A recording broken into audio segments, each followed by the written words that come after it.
हाँ, ये आपकी बात सही है। जी मैं भी अजीब बात मानता हूँ। ये तो कोई कुदरत की देन है। जी जी। तो आपको कोई मुश्किल नहीं आई, लोगों ने इस तरह की कोई परेशानी नहीं खड़ी की? मुश्किल आई साहब। जी हुकुम। उस टाइम ज़माने में ये सरकारी मशीनरी जो स्टेट के टाइम की थी, जी बिल्कुल। तो फिर उसमें धीरे धीरे चलते रहे जी और मेहनत की, और इसलिए लोगों का सहयोग मिलता रहा। तो यहाँ मना थी कि बॉर्डर एरिया में गांव में नहीं जा सकते। जी जोधपुर तक की इजाज़त थी जी। और जिला मजिस्ट्रेट किसी को परमिट देते थे तो गांव तक जाते थे। एक छोटा सा सवाल ये था कि फतेह खान जो है वो आप ही के तैयार किए हुए, आप ही ने कांग्रेस का रास्ता बनाया हाँ, यहाँ पे, और आपके खिलाफ क्यों हो गए वो? राजस्थान की विधानसभा में 199 सीटों के लिए 25 तारीख को मतदान है, और आज हम बैठे हैं अमीन खान साहब के साथ, एक ईमानदार राजनेता जिसने सुदूर पाकिस्तान से सटी हुई सीमा से राजनीति की शुरुआत की, एक साधारणतम परिवार से खड़े होकर के राजनीति की सीढ़ियां चढ़ी, और पूरे देश में जहां के राजनीति में एक पोलराइजेशन जैसा माहौल है, यहां हिंदू और मुस्लिम वोटों की तादाद लगभग बराबर है, लेकिन ये ऐसे राजनेताओं की बदौलत ही है कि आपसी प्रेम इस इलाके में इतना है कि चुनाव आमने सामने लड़ने के बावजूद भी यहां सौहार्द कभी कम नहीं होता। अमीन खान साहब, समय देने के लिए बहुत बहुत धन्यवाद। हम जानना चाहेंगे, एक साधारणतम परिवार का आदमी कैसे राजनीति में ऊपर, कांग्रेस में? हाँ, ये आपकी बात सही है। जी मैं भी अजीब बात मानता हूँ। ये तो कोई कुदरत की देन है। जी इसलिए बड़ी मैं खुद महसूस करता हूँ कि हमारे जैसे परिवार का आदमी इतनी लंबी राजनीति नहीं कर सकते। जी। कैसे शुरुआत हुई आपकी राजनीति में, कैसे आए? बहुत सीधे सारल परिवार से थे आप? ये शुरुआत इसलिए हुई कि हमारे गांव में पानी का भयंकर संकट था। जी हम पड़ोस के बालेवा गांव में जाके पानी पीते थे, जी और वहाँ भूतपूर्व जागीरदारों ने जी कुएं में पानी पीने से जी हमको रोका। जी तब हमने जिला प्रशासन से जी मदद लेने की कोशिश की, भटके इधर उधर, उससे लेकर के इसमें आए। फिर बाड़मेर में पूर्व सांसद थे, अभी वो जिंदा नहीं है, वृद्धि चंद जैन, वृद्धि चंद जी बिल्कुल। उसके सहारे से हम उस संकट में उसका सहयोग लेते थे, और फिर शौक हो गया जी। राजनीति में। तो कांग्रेस का यहाँ कोई नाम नहीं लेने देता था, एक जमाना था। अच्छा, जी उस जमाने में कांग्रेस का आदमी छुप करके जी गांव में फिरता था, खुलेआम फिर नहीं सकता था, इतना भय था। जी। तो आपको कोई मुश्किल नहीं आई, लोगों ने इस तरह की कोई परेशानी नहीं खड़ी की? मुश्किल आई साहब। जी हुकुम। उस टाइम जमाने में ये सरकारी मशीनरी जो स्टेट के टाइम की थी, जी बिल्कुल, राजा महाराजाओं की। और वो भी कांग्रेस पार्टी के लोगों के खिलाफ थी। जी तो उन्होंने हमें बहुत परेशान किया। जी हमारे पर झूठे इल्जाम आए जी कि पाकिस्तान में मिले हुए हैं, शादी पाकिस्तान में की है। जी। आपका विवाह पाकिस्तान में हुआ है? नहीं, ऐसा मतलब आरोप लगाया उन्होंने, आरोप झूठा? लगाया। बॉर्डर पर गांव है, जी उसमें हुआ। वो जीवराज सिंह थानेदार की मैं इसलिए बात करता हूँ जी कि लोगों की शिकायत और ये इंटेलिजेंस बॉर्डर पर थी, उनकी शिकायत थी कि इसने पाकिस्तान में शादी की है। जी फिर एसपी जिला ने, जी थानेदार जीवराज सिंह भाटी थे, उनको हुक्म दिया कि इनके खिलाफ शीघ्र कार्रवाई की जाए। जी फिर जीवराज सिंह ने ईमानदारी से डिटेल जांच की, जी एसपी को जवाब लिखा जी कि इसकी औरत पाकिस्तानी नहीं है, जी मुकदमा इनके खिलाफ नहीं बन सकता। उससे मेरे को राहत मिली जी। और उस आदमी ने मेरे से कोई पानी भी नहीं पिया। ऐसा कहते हैं कि आपको उन्होंने शरण दी, थाने में लोग आपके खिलाफ थे, मारना चाहते थे। हाँ, ये बात सही है। मेजर शैतान सिंह के भाई थे वो, शायद मेजर- जीवराज सिंह, मुझे जान। मेजर शैतान सिंह के चचेरे बेटे भाई थे। जी जी तो 1971 में जब भारत पाकिस्तान का युद्ध हुआ जी तो उसने महसूस किया कि इसको कोई मार देंगे, जी तब मेरे को उसने थाने में बिठाया। जी, शरण दी आपको, कस्टडी में लिया।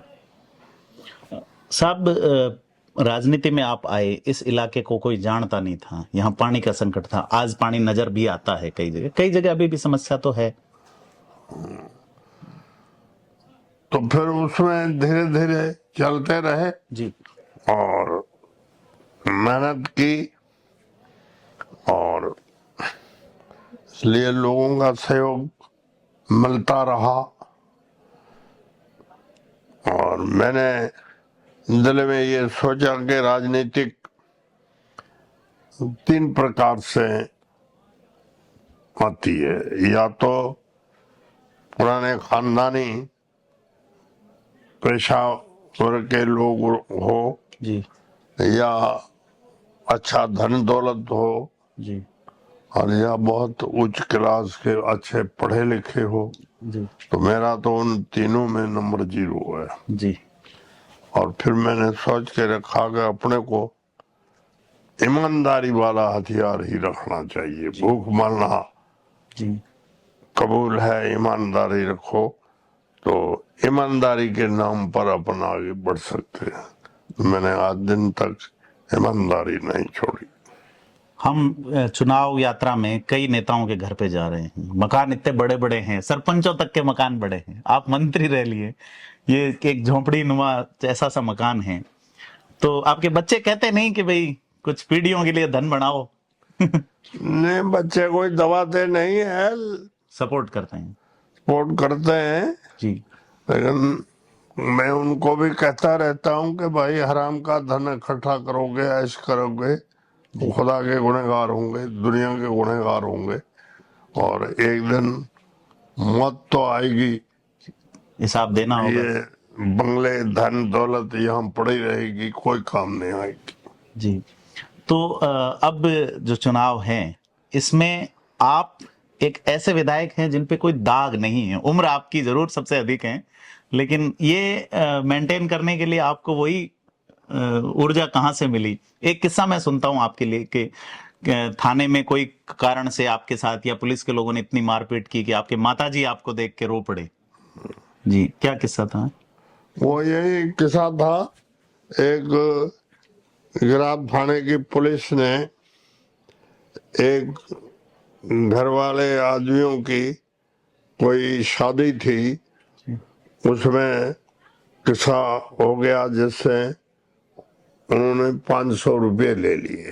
जी वो लोग मेरे पास आए जी तो उनकी मैंने शिकायत कर दी। जी उस शिकायत की वजह से जी मेरे को पुलिस वाले पकड़ के ले गए जी। और फिर रात भर मारपीट की, ओहो। पैरों में सूजन आ गई। क्या उम्र थी आपकी? तब मेरी उम्र 17-18 साल थी। जी, आजादी के आसपास का वक्त था मतलब। हाँ जी, फिर आप घर आए तो आपकी माँ रो पड़ी आपको देख? हाँ। जी वो मेरी बुरी हालत देख करके। जी, उसके बाद इन्होंने तय किया कि अब ऐसे लोग जो कमजोर और पिछड़े लोग हैं उनकी मदद करनी है, और आपको राजनीति में आने का वो एक रास्ता मिला। भैरव सिंह शेखावत से आपका एक स्पीच में हम सुनते हैं कि भैरव सिंह शेखावत, जब आप 2011 में स्पीच देते हैं, एक इस्तीफे वाला स्पीच था आपका, भैरव सिंह शेखावत एक अच्छे पॉलिटिशियन थे, भले ही तो ऐसे कम पॉलिटिशियन हैं जो विपक्षी पार्टी के नेताओं की तारीफ करते हैं। अमीन खान साहब उसमें एक अच्छे लोगों की, बुरे लोगों के कान भी खींचते हैं। हाँ, वो भैरव सिंह शेखावत अच्छा आदमी नहीं था, जी अच्छा आदमी था। जी, आपने कहा था मदद की थी भैरव सिंह ने आपकी कोई? हाँ, एक मदद ऐसी की थी कि मेरी बहन पाकिस्तान से आई थी वीजा लेके, जी तो यहाँ मना थी कि बॉर्डर एरिया में गांव में नहीं जा सकते, जी जोधपुर तक की इजाजत थी, जी और जिला मजिस्ट्रेट किसी को परमिट देते थे तो गांव तक जाते थे। जी तो मैंने भैरव सिंह को कहा, तो भैरव सिंह ने कलेक्टर को कहा कि इनके गांव तक का इनको परमिट दे दो, जी। तो परमिट मिल गया था। एक ये सवाल था अमीन खान साहब की, नेहरू जी एक बार प्रचार में गए फूलपुर में या यूपी के किसी लोकसभा चुनाव में कि हमने गलत आदमी को टिकट दे दिया है, और अपनी पार्टी के खिलाफ कहा कि ये गलत आदमी है मेरी पार्टी का, इसको वोट मत देना। राजनीति उस लेवल पे थी, और आज राजनीति कैसी हो गई है, कैसे देखते हैं आप? आपके आसपास जो विधायक बैठते हैं उन पे तमाम तरह के आरोप लगते हैं, तो कैसा मन होता होगा? आजकल लेकिन खरी बात हम फिर भी सुन लेते हैं आपकी ओर से विधानसभा। अब अच्छाई नहीं है जी। अब ईमानदारों की कमी आ गई है। सचिन पायलट और अशोक गहलोत की जो अदावत चली और उसके बाद पार्टी में जो नुकसान देखने को मिला, कैसा करता है आपका मन? वो सचिन पायलट ने गलत किया, मैं अशोक गहलोत को सही मानता हूँ। जी, पार्टी वाला मामला जो था। अशोक गहलोत अच्छे आदमियों में। जी, एक छोटा सा सवाल ये था कि फतेह खान जो है वो आप ही के तैयार किए हुए, आप ही ने कांग्रेस का रास्ता बनाया हाँ, यहाँ पे, और आपके खिलाफ क्यों हो गए? वो आदमी भ्रष्ट तरीके का है। जी उसने तरह तरह की बेईमानियां करनी, फर्जी काम करने, फेमिन में, दूसरों में जी गलत धंधे करके उसने चारा घोटाला करके काफी पैसे इकट्ठा कर दिए, जी और हमको तो उसका पता ही नहीं पड़ा। जी फिर वो उस पैसों के बलबूते पर जी एमएलए बनने के लिए तैयार हो गया। वो कह रहा था भाई मैं जिलाध्यक्ष का पद मांगा था, आपने नहीं बनने दिया। जिला अध्यक्ष तो था, वो हमने बनाया था। जी, बनाए थे आपने। तो अब पॉलिटिक्स में इस उम्र में आप एक बार फिर से, कांग्रेस ने कहा कि भाई कुछ ऐसे प्रतीक होने चाहिए जो मूल कांग्रेस है। आप देख रहे हैं कि कांग्रेस का बेसिक कैरेक्टर अमीन खान साहब में नजर आता है। आपने बड़े देर रात थके होने के बावजूद हमें समय दिया, हम आपका बहुत बहुत आभार करते हैं सर, बहुत बहुत धन्यवाद।